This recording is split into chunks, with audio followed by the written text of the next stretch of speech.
Attention, cette fiction se passe dans le sombre univers de Warhammer 40 000, et dans la société plus sombre encore des Eldar Noirs, ou Drukhari, de cruels pillards se nourrissant de la souffrance des plus faibles. Il y abordait de nombreux sujets sensibles, tels que la violence physique et psychologique, la torture et autres actes sadiques. Cette œuvre s'adresse donc à un public averti et adulte.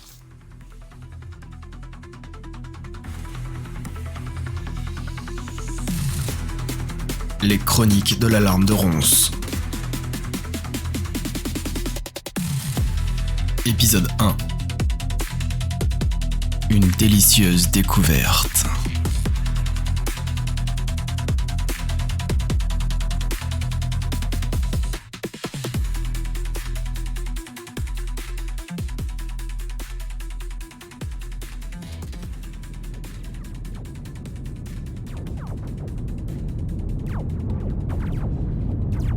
Ils étaient pilonnés, presque totalement allongés par terre, cherchant le moindre couvert que pouvait offrir l'énorme cadavre qui bloquait le couloir.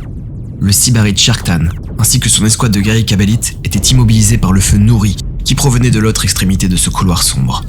Là-bas, une demi-douzaine de guerriers Kabalites ennemis, alliés à la coterie du chemin sanglant, les arrosaient de leurs fusils éclateurs. Sharktan savait que ce n'était qu'une question de secondes avant que des armes plus lourdes arrivent en renfort et pulvérisent le maigre couvert qu'ils avaient. Un corps de monkey, ou humain comme ils aimaient à s'appeler, avait été modifié par ces brutes primitives pour en faire un de ces Space Marines. Capturé lors d'un énième raid, cette bête stupide avait été encore modifiée par les moncules géniales de cette coterie pour faire cet amalgame de chair et d'os monstrueux qui faisait maintenant office de couvert. Sans le fusil blaster de K.R. Ruit, il aurait été impossible à arrêter. Maintenant, ce n'était plus qu'un tas de chair sanguinolente qui se réduisait doucement au fur et à mesure que les tirs ennemis le hachaient en morceaux. Il vit soudainement Sang Zhu se relever, le fusil épaulé. Il n'eut à peine le temps que de lâcher une rafale avant de se faire perforer d'une centaine de minuscules points d'impact. Il tomba net et se mit à convulser par terre, alors que le poison puissant des munitions éclateuses se répandait dans son corps. K.R. Ruit, allongé derrière lui, éclata de rire. Sharktan tourna son regard noir vers elle. Son visage pâle, à moitié brûlé par une énorme cicatrice, se referma aussitôt. Oui, cette tentative d'assaut et cette mort étaient risibles, et la douleur de Sang Zhu irradiait dans le corps de tous les Drukhari proches comme un feu de cheminée réconfortant dans le froid de l'hiver. Mais contrairement à cet idiot, Sharktan ne venait pas de sortir d'une cuve d'incubation. Il avait déjà combattu de nombreuses fois, contre des ennemis divers et à travers des dizaines d'années, et il savait évaluer une situation de combat rapidement et efficacement. C'était d'ailleurs grâce à cela, ainsi qu'à sa cruauté et son ambition démesurée, qu'il avait réussi à se frayer un chemin sanglant jusqu'à ce poste de Sybarite d'une escouade de la cabale de la langue venimeuse. Et son analyse de la situation était claire. Ils étaient dans une merde noire. Sharktan regarda vers ses subordonnés. Tous étaient allongés par terre comme lui et attendaient un ordre ou la mort, selon ce qui viendrait avant. « Maître, devrions-nous nous replier ?» demanda Gorfak sur le vocal. « Ce lâche !» pensa Sharktan. « Évidemment que c'est lui qui propose cela. Idiot et lâche !» Sharktan allait ordonner un repli. Et maintenant que cet imbécile l'avait suggéré, s'il acceptait, alors ce serait comme suivre l'ordre de ce couard. Il ne pouvait pas afficher une telle faiblesse. Autant mourir ici. Non, souffla-t-il. Grenade. Il me reste une grenade fantasme. Mais mon lanceur est mort, répondit Presdani. Une grenade fantasme. L'idée était en train de germer dans son esprit. Ces grenades lâchaient un gaz violet qui plongeait quiconque en inhalé dans des rêves fantasmagoriques puissants, les plongeant au pire dans un sommeil profond, ou au mieux dans une transe remplaçant la réalité. Les ennemis lâchaient alors leurs armes, ou mieux encore, les tournaient contre leurs alliés. Il était risqué de l'utiliser ici, dans ce couloir étriqué, d'autant que les guerriers étaient loin, très loin au bout de ce couloir, hors de la portée de jet, sans propulseur. Et il avait une idée. « Casque !» ordonna Sharktan. Tous s'exécutèrent immédiatement, enfilant en un mouvement agile les longs casques coniques des guerriers Kabalites. La plupart avaient des cimiers de poils verts vifs, le tout sur une armure bleu nuit, typique de la cabale de la langue venimeuse. « Presdani, lance-la vers moi. La comète à 3 queues perfore le solitaire rayeur. » Le langage à Eldari est un langage complexe, adapté à l'esprit rotor et sensible de ces Xénos. Composé de milliards de métaphores, il est difficilement traduisible pour un public manqué.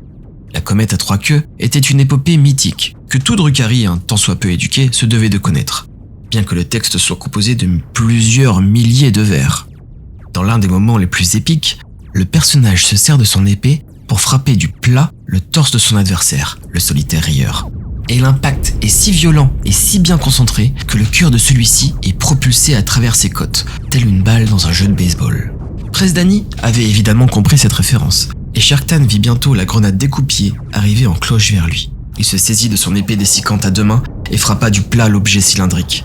Dans un poc satisfaisant, la grenade heurta la lame, au champ de force désactivé, et partit comme une balle vers les lignes ennemies, propageant déjà son gaz violacé. « Assaut !» dit en souriant Sharktan, dégainant son pistolet blaster.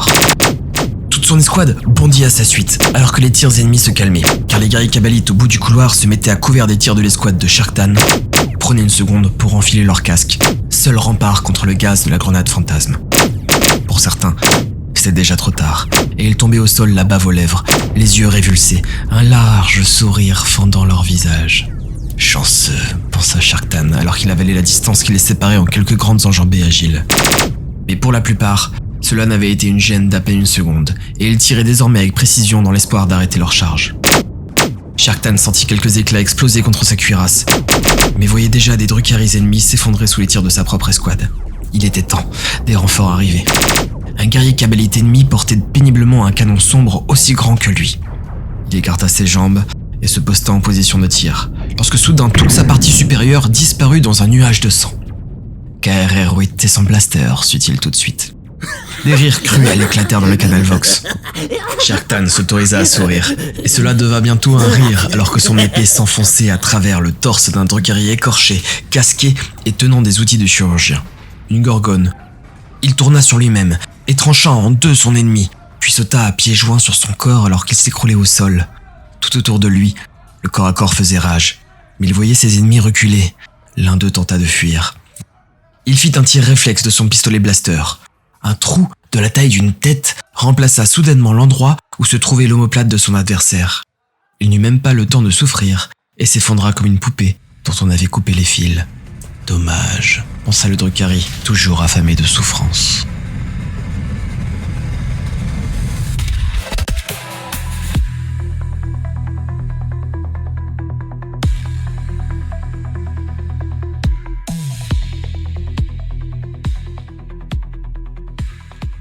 Après quelques minutes de carnage frénétique, le calme retomba doucement. Sharktan regarda autour de lui. 2 des membres de son escouade étaient au sol, sans compter Sang Zhu, toujours en train de convulser stupidement de l'autre côté du couloir. Les 7 membres de la cabale ennemie étaient dispersés un peu partout par terre autour d'eux. 3 étaient encore vivants et se faisaient ligoter comme captifs. Sharktan enleva son casque pour mieux profiter de leur souffrance. Il restait un peu de gaz de la grenade fantasme dans l'air. Son nez se mit à picoter et il sentit un fourmillement dans les jambes. Une chaleur dans le bas-ventre et une vague de plaisir l'inonda. Il plissa les yeux doucement. Sa respiration se fit plus forte. Il entendit un petit gargouillis non loin de ses pieds. La gorgone, au sol, tranchée en 2, agonisait lentement. Impressionnant, pensa le sybarite. Il l'enjamba et s'accroupit sur son torse. Il enleva le masque de métal lisse qui recouvrait son visage. Celui-ci était affreusement mutilé, sans peau comme le reste du corps. Il n'avait plus de lèvres, ni nez, ni paupières, et des câbles qui sortaient de ses joues et tempes étaient reliés au masque sensoriel. Les Gorgones étaient des Drukhari qui avaient fait le choix de la coterie, dans l'espoir de devenir un jour des émoncules. Ces derniers étaient des chirurgiens de génie, manipulant des connaissances en génétique, biologie, ésotérisme et d'autres savoirs sombres interdits. Ils étaient capables de ressusciter un Drukhari entier à partir d'un simple morceau de corps, de transformer un corps frêle et fragile d'Eldar en une masse de chair et de muscles plus massive que le plus gros des ogrines, ou encore de canaliser les souffrances dans des appareils qui les démultipliaient et les diffusaient tout autour d'eux. Dans l'espoir d'acquérir un jour ce savoir, des milliers de Drukhari faisaient un jour le choix de rejoindre une coterie et de se mettre au service d'un émoncule. Ceux-ci les modifiaient alors personnellement, sans se soucier de leur consentement, selon leur bon plaisir. Bras supplémentaires, muscles disproportionnés, mains remplacées par des outils de chirurgie, telles étaient les modifications les plus courantes. Et pourtant les Gorgones acceptaient cela avec plaisir, espérant un jour acquérir toutes les compétences de son maître, ou au pire, se délecter de cette souffrance unique qu'on leur infligeait. car les Drukhari étaient maudits. Depuis la chute de leur race et la création de Slaanesh, celle-ci réclamait leurs âmes. Une âme Eldar est comme une flamme dans la nuit pour le prince des excès. Elle brille intensément, et le dieu du chaos ne désire rien de plus que de les consommer. Les cousins des vaisseaux mondes avaient fait le choix d'emprisonner cette flamme dans des pierres esprits et de se concentrer sur des modes de vie astringents. Pas les Drukhari. Dénués de pouvoir psychique, ils ne pouvaient se réfugier dans les pierres esprits. Mais cachés dans la toile, ce monde entre le nôtre et celui du Warp, les Drukhari se vautraient dans les excès et les plaisirs, brillant encore plus fort aux yeux de Slaanesh. Au lieu d'avaler leurs âmes d'une bouchée goulue, celles-ci les aspiraient doucement comme on sirotait de délicieux cocktails. Les Drukhari s'affaiblissaient donc lentement s'ils n'alimentaient pas cette flamme en eux. Et une seule chose ne pouvait la nourrir, la souffrance. La peur, la douleur, le désespoir, toutes ces émotions si puissantes et pures irradient en eux comme une flamme douce et les régénèrent. Littéralement. La peau rajeunit, les os se ressoudent et se renforcent, leurs muscles gonflent sous l'effet de la douleur. Celle des autres, mais aussi de la leur. D'où le chemin emprunté par ces gorgones. Lassés d'une vie de pillage et de souffrance, ils avaient voulu suivre de nouveaux sentiers douloureux. Qu'importe où cela les mènera. Des bulles de sang gargouillèrent dans la bouche de la gorgone sous Sherktan. Il baissa les yeux pour regarder son corps tranché en deux. Le sang coulait de moins en moins vite. Ce sera bientôt fini. Était-il né homme ou femme? Son corps, sans peau, sans gras, gonflé de stéroïdes, aurait pu être l'un ou l'autre. Ils plongeaient leurs regards l'un dans l'autre.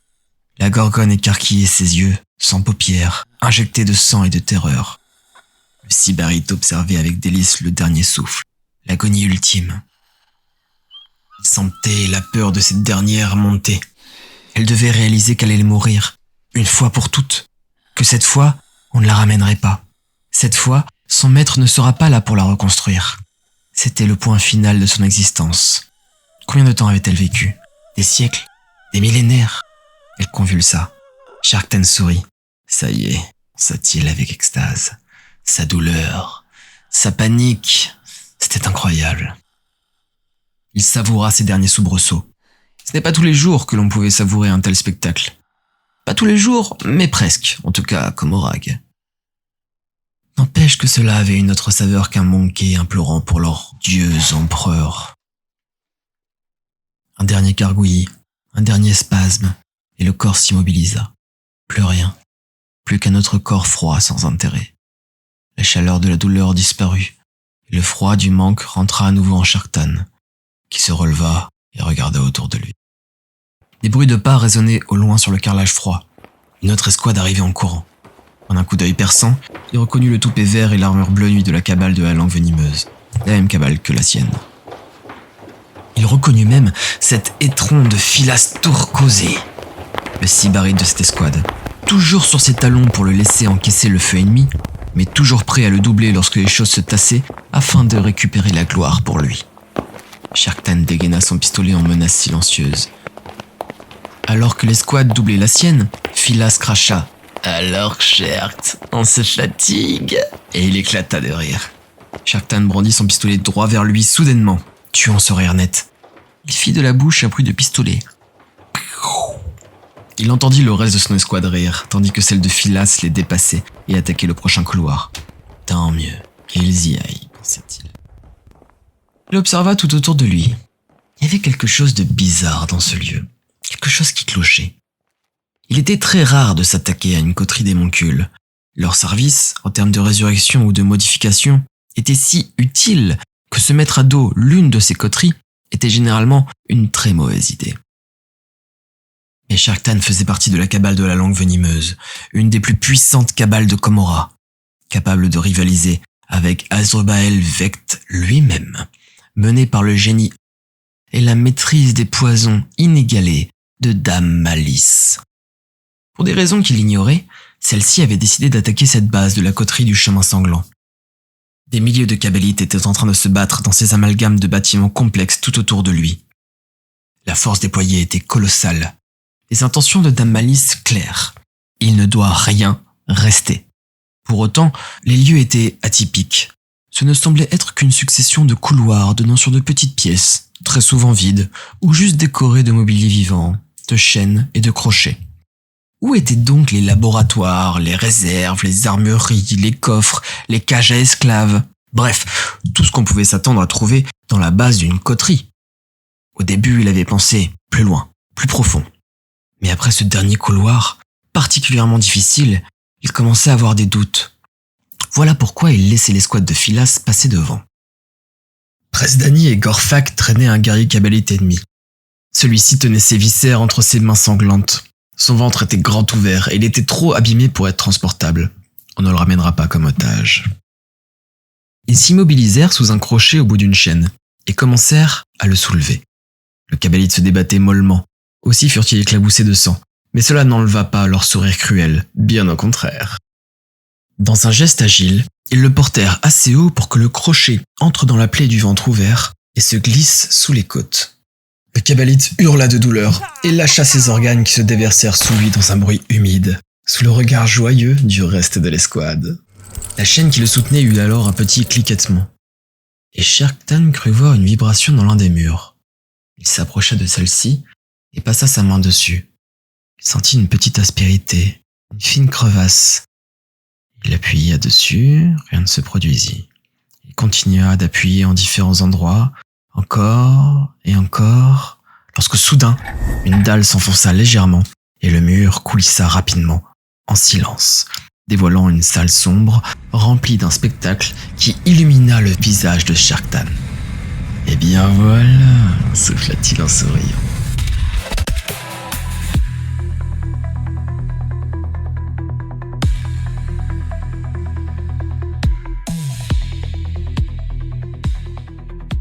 La pièce était baignée d'une lumière verte et orangée, à moitié dans les ténèbres comme toute chose à Comora.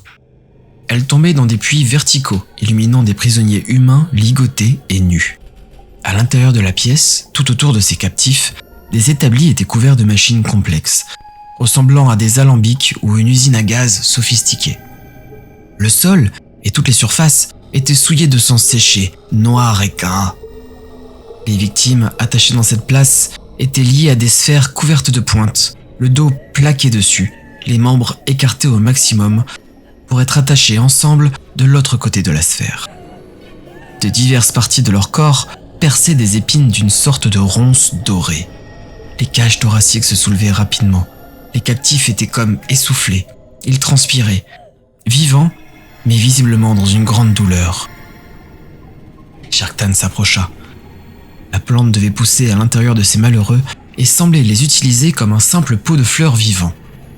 Il ne connaissait pas ce type de plante, et alors qu'il posa sa main sur le torse nu et secoué de spasmes devant lui, il sentit un bien-être intense, une douleur si violente que c'était comme toucher le soleil. Quoi qu'il leur arrivait, c'était délicieux. « De l'essence d'agonie !» s'écria Cosidrion, le porteur du canon venin. Voilà une information utile, pensa Sharktan. Cosidrion s'y connaissait en poison. Il aimait varier les munitions de sa longue arme fine afin d'être le plus efficace selon les cibles possibles, ou d'en varier les symptômes. L'essence d'agonie est une ressource très recherchée. On pouvait en faire des munitions qui faisaient hurler de douleur ceux qu'elles touchaient, mais on pouvait aussi la consommer de façon récréative, un peu plus diluée, afin d'expérimenter des sommets de douleur sans aucune conséquence physique. Sans même mentionner toutes les applications pour assassiner, empoisonner, manipuler, menacer, torturer, bref, c'était un produit véritablement incroyable. La demande était très forte et le stock toujours très bas. Mais quel était le lien avec ces esclaves percés de ronces? Détail, exigea Sharktan. Cosidrion s'approcha de son sybarite. Il avait le canon posé sur l'épaule droite et le casque sous le bras gauche. Il avait le crâne rasé, une seule longue natte verte sur le côté. Son visage était fin, avec ses yeux en amande totalement noirs, tournés de cette façon si alien qu'ont les Aeldari. Ses lèvres étaient largement fondues, comme si quelque chose en avait croqué un bout. Ses dents jaunes et pointues étaient de fait toujours partiellement visibles. Cette plante pousse dans le corps de la victime et consomme ses nerfs. En faisant cela, elle envoie une douleur colossale dont elle se nourrit comme une source d'énergie. Quand elle finit de tuer son porteur, on l'extrait en tirant sur les pouces qui ont percé. Cette plante, on peut ensuite la distiller pour en extraire son essence. L'essence d'agonie, compléta Sharktan, en touchant le bout d'une pousse dorée qui avait traversé le nombril de l'humain émacié qui était ligoté sous ses doigts. Celui-ci tentait de se tourner pour observer Sharktan. Son regard était autant chargé d'espoir que de terreur. Sharktan plongea son regard dans celui de cette créature pathétique. Ouais, il y avait bien de l'espoir. Il devait sacrément souffrir pour que l'arrivée d'un sybarite Drukhari soit un signe d'espoir pour cette créature. Ramassez tout ce que vous pouvez et ramenez cela à A-Town. C'était le nom de leur saccageur, l'épine dans la langue noire des Drukhari. Cachez le maximum et faites vite, car... Un souffle de nuages jaune moutarde se déversa soudainement droit vers lui.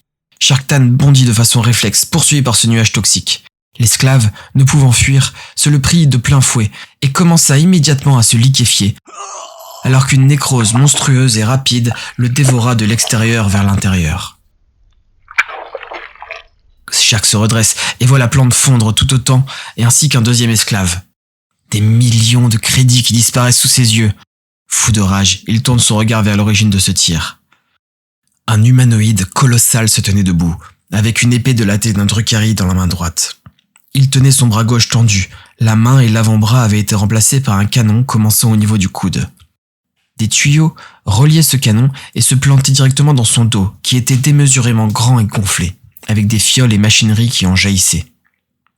La colonne vertébrale avait enflé démesurément, au point de sortir de la cage thoracique et d'en faire une sorte de carapace.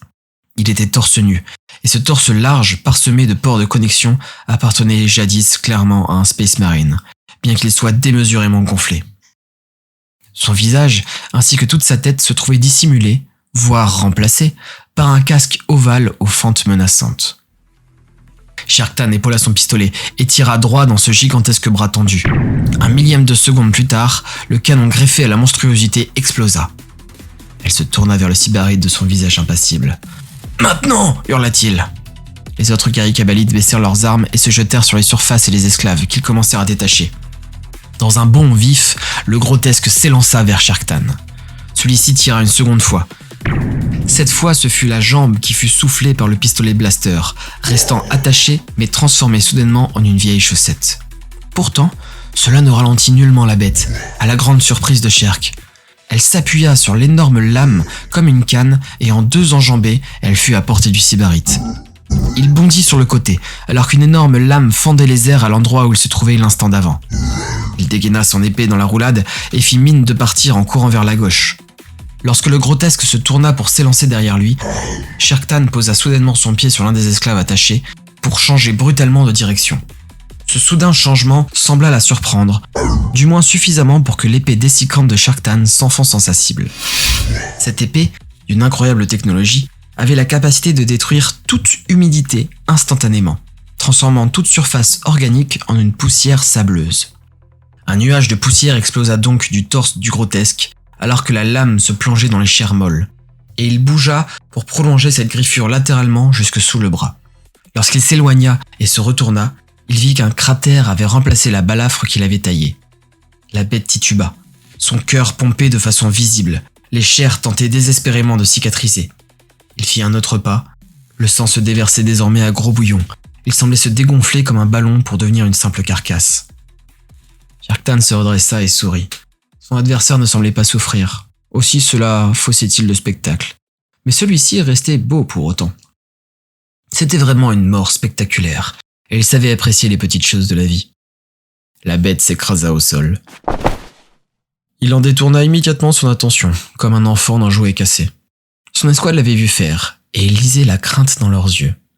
Il se dit qu'il avait réussi à implanter dans toutes ses têtes une idée qui assaillerait son autorité. Quelque chose comme « il est coriace ce salopard ». Du moins c'est ce que son ego surdimensionné lui chuchotait à ce moment. Il bomba son torse et rengaina lentement. Les membres de l'escouade finissaient de détacher les esclaves. Les fioles étaient collectées et jetées dans de grands sacs. Tout ce qui était portable et utile était embarqué sous les instructions de Cosidrion. Bientôt, ils s'élançaient tous dans les couloirs, le bâtiment pillé. Ils avaient couvert d'un linge les esclaves sanguinolents qu'ils portaient deux par deux. Seulement 3 de ces esclaves infectés. Il aurait aimé en avoir bien plus, mais le grotesque en avait détruit beaucoup, et peu semblaient véritablement matures. Dame Malice allait bien le récompenser pour cela. Cela valait une fortune. De quoi se payer plusieurs vaisseaux de guerre. De quoi même commencer sa propre cabale. Car évidemment qu'il y pensait.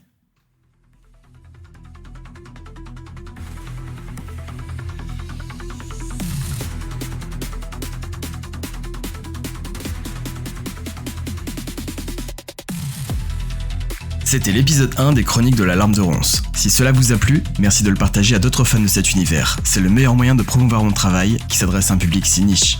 Et pour ne pas rater les prochains épisodes ou futurs projets, n'oubliez pas de vous abonner. À bientôt!